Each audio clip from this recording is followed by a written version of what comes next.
All right, y'all, it's A1 Andre coming back with another video today. And today in this video, we're talking about small forwards. In the last video, we talked about shooting guards.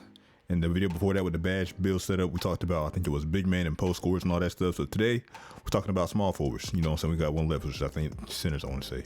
But anyway, yeah, we're talking about small forwards in this video. And I'm going to say right now, before this video even continues, leave a like if you're brand new and subscribe if you're brand new and all that good stuff. We on the road to, 4K. Matter of fact, we're on the road to 10K. What am I talking about? 4K. We're on the road to 10K, you know what I'm saying? So hit the sub button if you're new. Subscribe down below if you want to see, more bad stuff and all that stuff. So yeah, without further ado, y'all, we're going to get right into this video. So yeah, let's get into it. All right, now as you can see, my shades are similar to, I said shades are similar.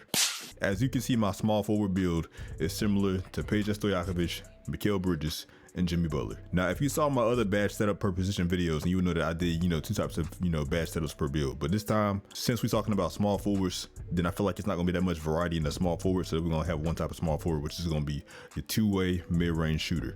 Now you can go either way with this, you know what I'm saying? This don't really matter right here because like I said, we only doing one type of, small forward this time around, one type of position, not more than one type like I usually do. And that's because, like I said, the small forward position is not really a diverse position like that in the NBA and, outside the NBA. So we only got one type. But like I said, we're similar to Jimmy Butler, Mikal Bridges, and Peja Stojakovic. That does not matter at all.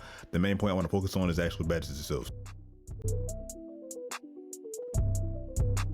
All right, now we're moving on to our defensive badge portion.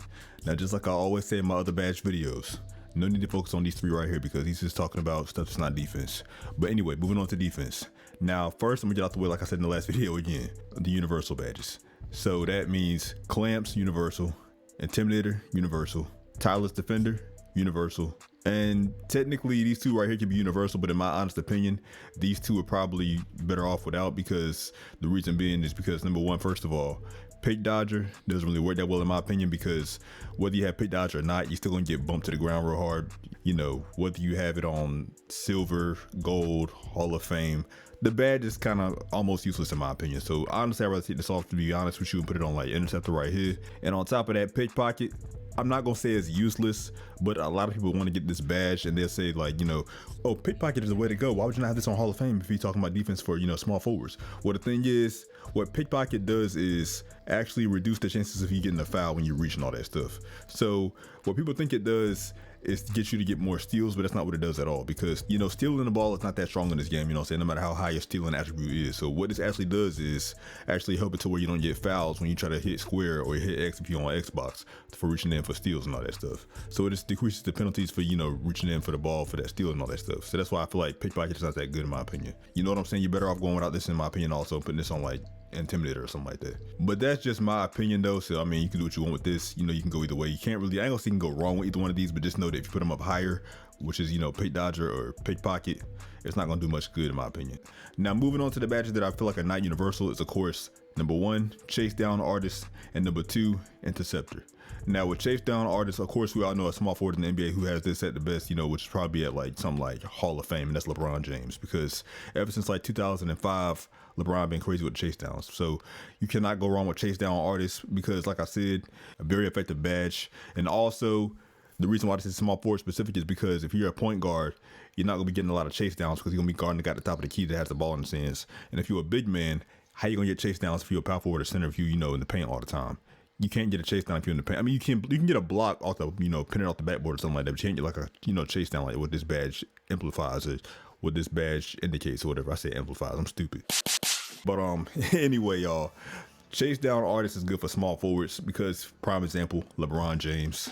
Also, Jonathan Simmons when he blocked Stephen Curry in his breakout game. So yeah, chase down artist is probably the best small forward specific badge for this, whole badge setup, along with interceptor. Now what interceptor does is help you get steals in the passing lane. Again, small forward specific because if you're a point guard, you're not in the passing lane. If you're a center or power forward, you also are most likely not in the passing lane, even if you're a stretch big. Now shooting guards, you can use this for your shooting guards, which is why I had it in my shooting guard video also, but I feel like even more so for small forwards, it's probably better off going with this. And matter of fact, I can't stand having this on, so I'm gonna take this off right here and put it onto interceptor on gold, because I think for my shooting guard video I had it on silver, but because you're in the passing lane a little bit more because you're a wing player, I'm having it on gold.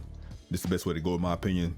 You're gonna get the most steals in the passing lane. It's only right. You look at players like LeBron James, like I said earlier with the chase downs, he also gets steals in the passing lane a lot. Also players like Andre Iguodala and players like Jaylen Brown.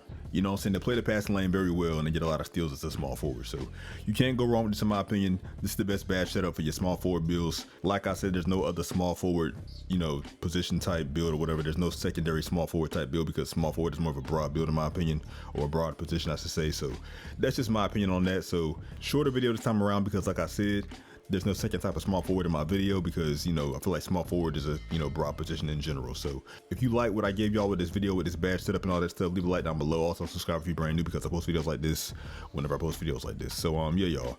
With that being said, it's been Ayo and Andre, and I'm gonna catch y'all on the next one. And until next time, I'm out, y'all.